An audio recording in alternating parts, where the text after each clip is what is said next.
Welcome back to Beer and Money. My name is Ryan Burklo. And I'm Alex Collins. And on today's episode, we're going to be talking about everyone's issue when they retire.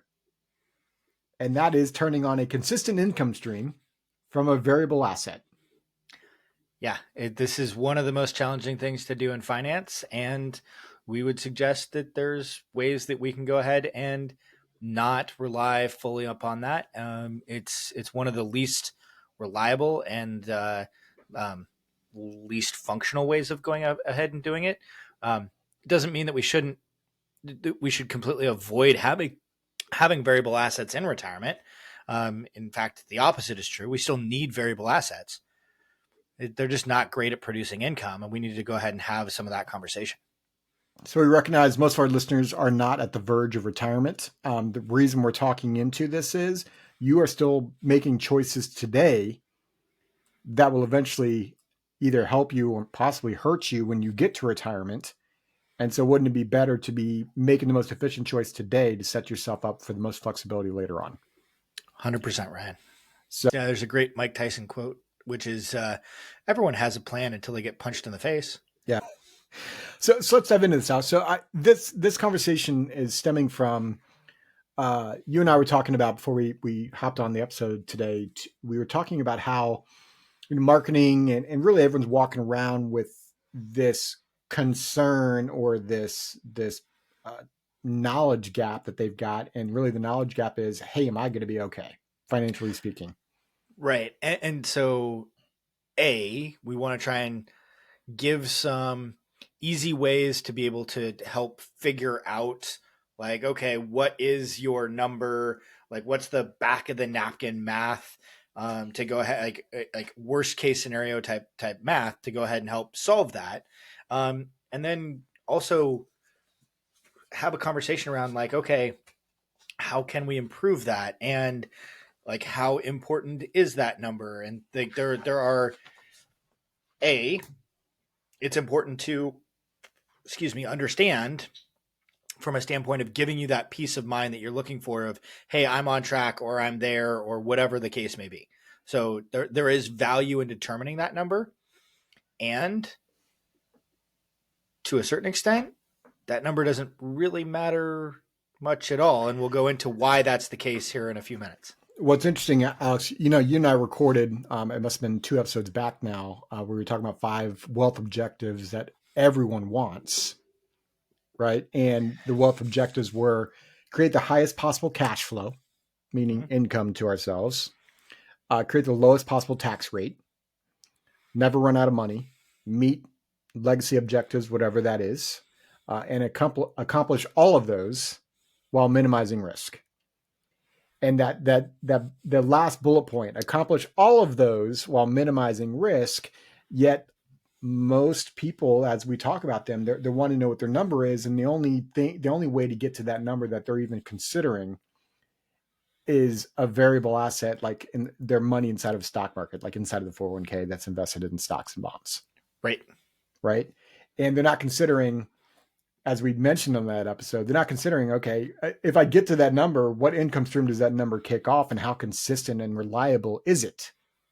One, what are the inherent dangers in it and things of that? And like we've talked a little bit about, like having a single point of failure in retirement planning, and whatever the single most aggressive assumption that we make is, whether it's tax rate or rate of return or inflation rate, whatever the most aggressive or most beneficial to the person retiring assumption that's made, that's probably going to be the single point of failure. And so helping folks understand some of this stuff and then understand, like, okay, how do we move that? How do we change that? Like, what do we mean by single point of failure? And like, what do you mean failure? Failure in retirement does not sound good. I promise you it isn't good. And most of the time, by the time we get to that, there is little to nothing that we can do to like fix some of those problems. And you mentioned like the rule of thumb around like what's your number. And oftentimes, we've even brought up in prior episodes, like the 4% rule, right? And for those of you who don't know what the 4% rule is, there's a rule of thumb out there where essentially you can distribute 4% of your nest egg. I'll use simple math here and say you have $1 million. you can distribute 4% of that million, so that's $40,000 a year, to yourself with inflationary bumps, with a low risk of outliving your money. Like that's the rule of thumb. So if you did the math on that, right? So if you wanted $40,000 of income, you'd take that divided by 4% and you get the $1,000,000.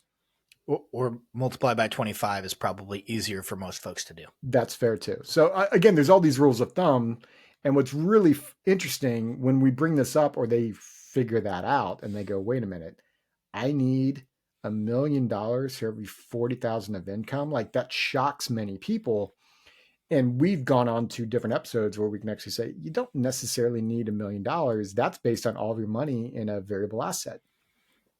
There's ways to go ahead and create cash flow much, much more efficiently than that structure.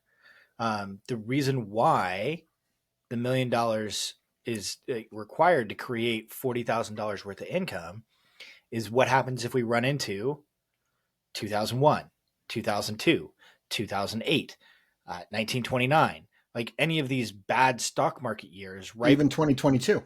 Right. When we retire. And so if your $1,000,000 goes down 20%, for example, like a lot of portfolios did in 2022, and then you're pulling off your $40,000, you're not down from $1,000,000 down to 960,000. You're down to 760,000, or potentially even worse, depending upon when you and pulled it how. out. Yeah. And so as a result, like, boy, we might wind up like now you're putting yourself behind the 8 ball, and you don't need just a 20% rate of return to get back to where you were for a couple reasons. One, you still have to pull out your income stream the next year. And two, if you go down 10% and then up 10%, you're not going to be back to where you were. Like, let's just do the math real quick on that. Starting out at $1,000,000, down 10%, you're down to 900, up 10%, 10% of 900, you gain 90. Now you're up to 990. You're still down $10,000. Yeah. Like, and you got the same rate of return. So like helping folks understand the difference between, like how to actually structure some of this stuff, is critically important. And like why sequence of return risk is a real thing, how to address it with having true liquidity and a couple other concepts. And I think what so many of this is, we are human beings, we are emotional. So imagine going through that emotionally, like you're about to retire, you're in retirement and you're facing that negative 10%, right? Like that's when further bad decisions could occur, or you're freaking out. Like there's a bunch of stuff that comes with that, or just maybe just relative, like less stress in retirement. Let's just keep it as simple as that. So Alex and I like to talk into market-based assets, which is what we've been talking about, right? A variable asset versus promised-based assets. And so an example of a promised-based asset is like Social Security. Yep. Right? We've been paying into Social Security, and at some point when you go to turn that income on, that income is promised to you by the United States government for the rest of your life. And most people, I mean, I haven't met anyone that's collecting Social Security that is unhappy with that guaranteed paycheck that's coming in the door. Like they have concerns about it going up because of inflation, but from the standpoint of like a steady paycheck coming in the door, that's what they've been accustomed to for all of their life. Right. And same thing with like a pension.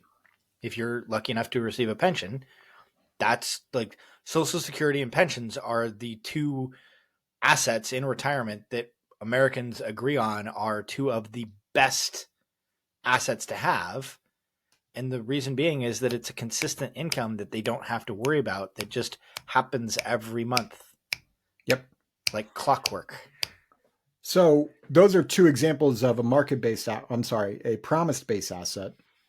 Let's talk into, so those, some of our people listening may or may not, well, they'll have Social Security, ideally, right, at some point, or maybe they're, maybe they're close to retirement, about to collect it. Many of them won't have pensions. What other assets can they be building, and why should they build the promise-based assets today, Alex, versus maybe, because I think the other school of thought is, right, I get what you're saying, Alex, I get what you're saying. I'll do the promise based assets. I'll accumulate those the year I retire. And the easy answer is market timing. Like we cannot get to retirement and then move 10%, 20%, 30%, 40% or more of a portfolio without there being a tremendous amount of risk in market timing. Well, what if the year before you retire happened to be 2008? Like, okay, you just lost 40% of the value. Are you then going to sell out and move it to a promise based asset? No. And so, like, one of the things that we saw happen in 2008 was we saw a lot of people change, modify, and like dramatically change their retirement plans based on what was going on in the market. It like We've got such short memories, right? Because what we faced in 2022 wasn't unique. wasn't Like even we surprising. right? No. But we had faced a decade of returns that were pretty consistent. I think there may have been 1 year in there that maybe there was a negative year, maybe break even type standpoint. But for the most part, it was up every year. And as human beings, we just like forget. Like we know the market can go down, but psychologically we forgot. It's recency bias, right? Right. Like, and it's just we get accustomed to like, oh, well, the only thing that this does is does this. Like, okay, well, that can create problems in terms of like how we think about this stuff. And the older that we get, the more and more susceptible we are to recency bias because we get more and more forgetful. Hopefully, that's not you. But that's one of the reasons why it becomes more important to have friends, family, professionals in your life helping make sure that you've got a way to go about addressing this stuff, and that we try and take as much emotion out of the decision making process as possible.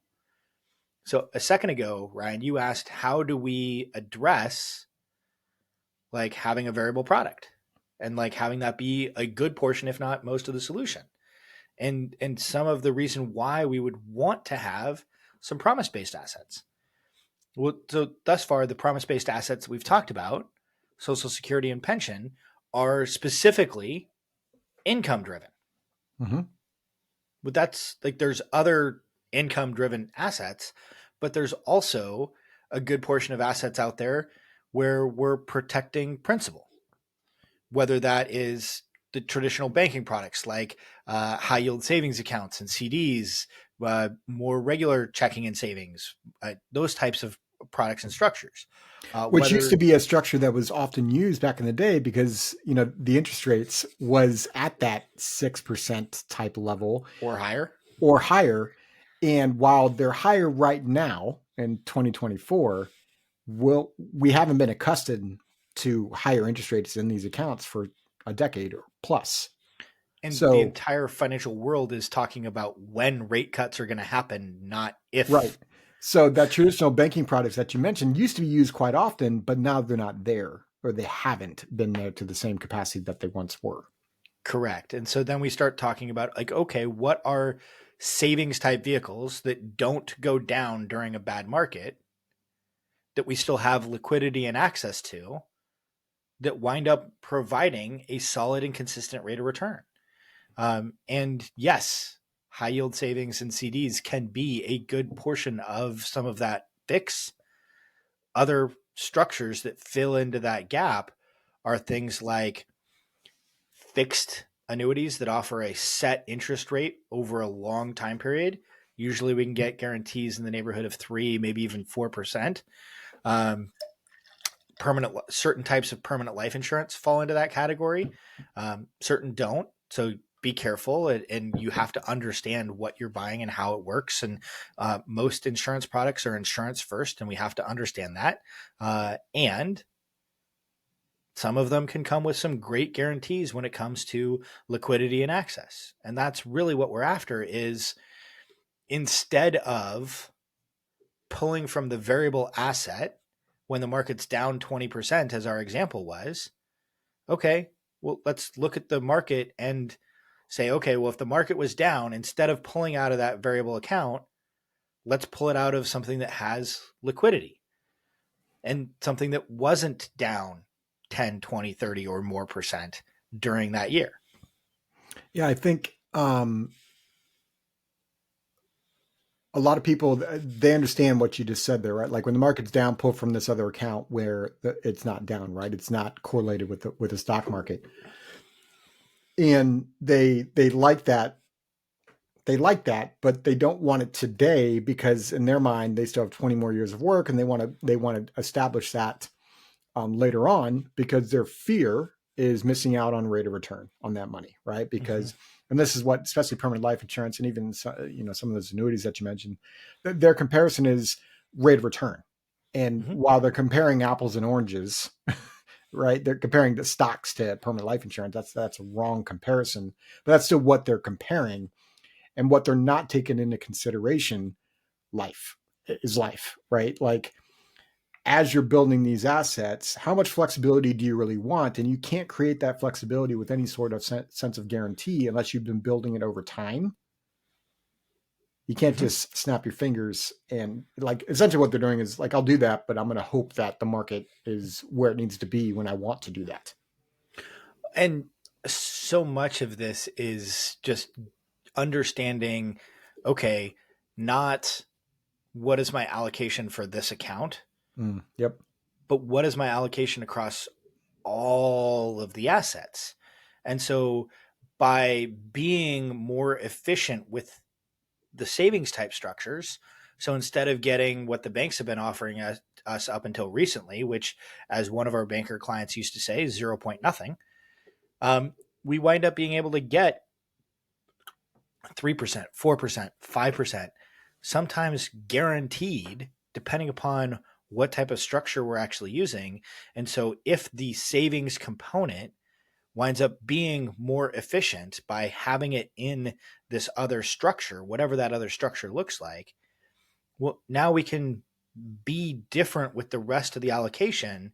And so maybe that allows us to be more aggressive with our stock based portfolio during our accumulation years or earlier in our accumulation years. And as we get closer and closer to retirement, we start backing off that risk and that aggressive component, and we start shifting more and more towards more conservative investments, whether that's more conservative market based investments like real estate and bonds and things of that nature, or whether it is into promise based assets where we get to use the term guarantees and we have better, you know, better downside protection in terms of like what's going to happen with the savings aspect of the portfolio.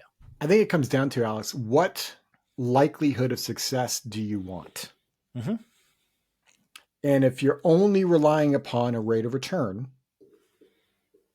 yes, it can happen. We're not sitting here saying that it can't happen. But here's let's just give them numbers here, Alex. So let's just say we got two people, right? You're person A, I'm person B. Okay. Okay. I'm going to be the ultra aggressive one. I'm barely going to have an emergency fund, right? Let's just say I've got 1 month of expenses sitting in a savings account. But I'm ultra aggressive, Alex, and I really want to get that rate of return. So I put all of the rest of my money, and let's just say I put it all in stocks. Okay. Okay. And let's just say you're person B, you've decided that you want actually 12 months of expenses sitting accessible to you, and you chose the same stock portfolio. Okay. But the in theory, if we're only talking rate of return and we're only talking positive rates of return, I'll beat you because I have more money going in Well, the stocks for the rate of return. maybe let's fast forward to retirement. Let's assume Well, that hold your on. portfolio Let me killed. finish my train of thought for real quick because you're transitioning to retirement, and I'm just talking about accumulation side of stuff. Fair. What risk do you have? That what risks? I'm sorry. Do I have that you don't? Like essentially, what chances do I have of getting to that number versus you? Knowing what we know about life, like we might want to buy a home, we might have a kid, we might have a medical issue, we might need to put a new roof on our house, we might need to buy a car, we might need to take care of a parent. We might, like, I can sit here all day of what we might want to do. Where am I coming up with the money if I only have 1 month of expenses? Oh, it's 100% coming out of your investment portfolio. And you got to hope that it happened during a year that it was a good year and not after a down year. So between the two of us, who's more likely to be financially successful? Oh, You are, by far. by far. Mm-hmm. But the conversation's always about rate of return, and the issue is that's just not how life works. Well, and let's play it out to retirement. Let's say that I get to retirement with 3 million and you get to retirement with 5 million. And because of the structure of my investments, I'm able to go ahead and get, say, a 6% distribution rate because of the way in which I've structured things. And we're glossing over the how and the why, but just understand that it's a balance and a mix of asset based and promise based. And that's what allows us to take a significantly higher distribution rate. So I'm able to take a 6% distribution rate. And so if we take $3 million and get a 6% distribution rate, that's $180,000 worth of cash flow on an annual basis. Yep. Your portfolio of 5 million, if we only get a 4% distribution, like, okay, there's $200,000. So you're just ever so slightly ahead of me. But at the same time, how much risk are you taking versus how much risk am I taking? Yep. And when we start taking a look at the distribution strategies around this, the taxation, like, You might beat me. Like, I might pay 40,000 in taxes. I'm making up numbers, by the way. So my net is 160 and I your might net only, might be 170. Like, again, right? we're making up numbers here, but these are the factors. And this is what we're trying to get across is so many people rely and hope upon rate of return. And they just do that traditional, like, what's my number thinking? And they don't look at the entire picture. Well, and you had almost twice the amount of assets. Yep. So that's not like you beat me by a little bit in rate of return. That is, you crushed me in rate of return. And everything worked out, by the way. I never had to touch that money through the accumulation years. Right.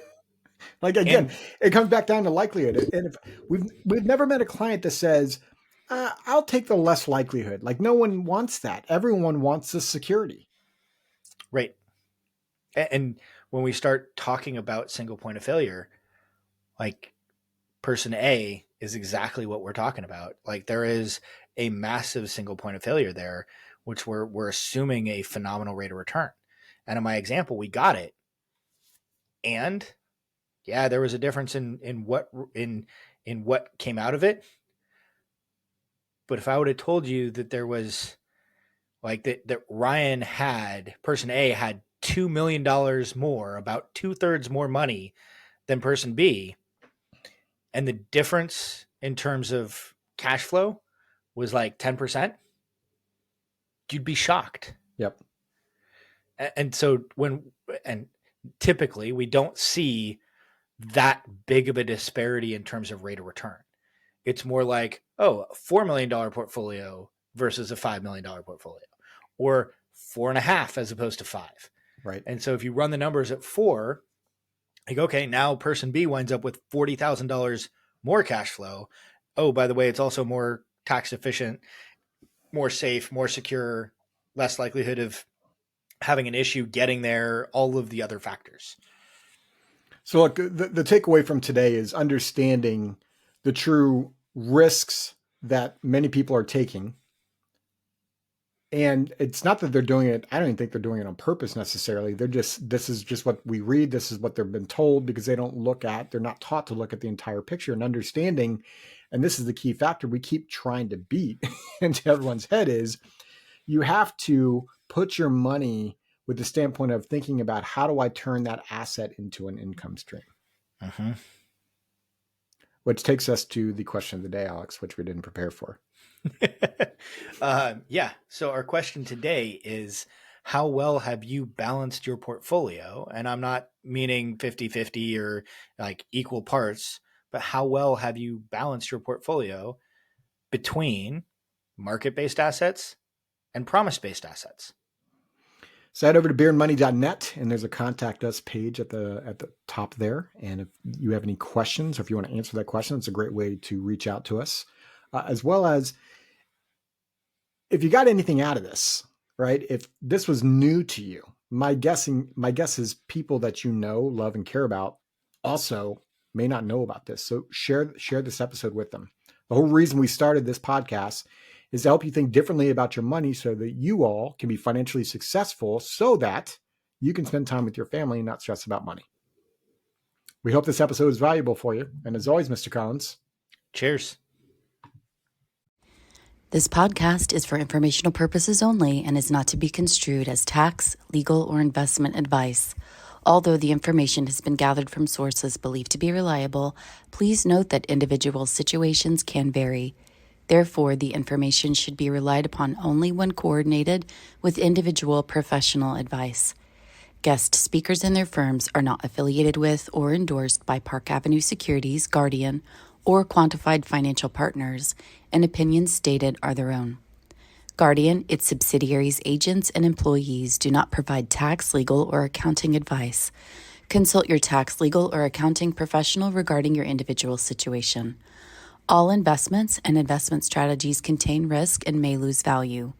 This material is intended for general public use. By providing this content, Park Avenue Securities, LLC is not undertaking to provide investment advice or a recommendation for any specific individual or situation, or to otherwise act in a fiduciary capacity. Please contact a financial representative for guidance and information that is specific to your individual situation. Ryan and Alex are registered representatives and financial advisors of Park Avenue Securities, LLC. OSJ 200 Market Street, Suite 1850, Portland, Oregon 97201. Phone number 503-221-1226. Securities products and advisory services offered through Park Avenue Securities, member FINRA, SIPC. Financial representatives of the Guardian Life Insurance Company of America, Guardian, New York, New York. Park Avenue Securities is a wholly owned subsidiary of Guardian. Quantified Financial Partners is not an affiliate or subsidiary of Park Avenue Securities or Guardian. Ryan Burklo, CA Insurance License Number 0K24924. Alexander Collins, CA Insurance License Number 0H24806. Pinpoint number 2024-173488. Expiration April 2026.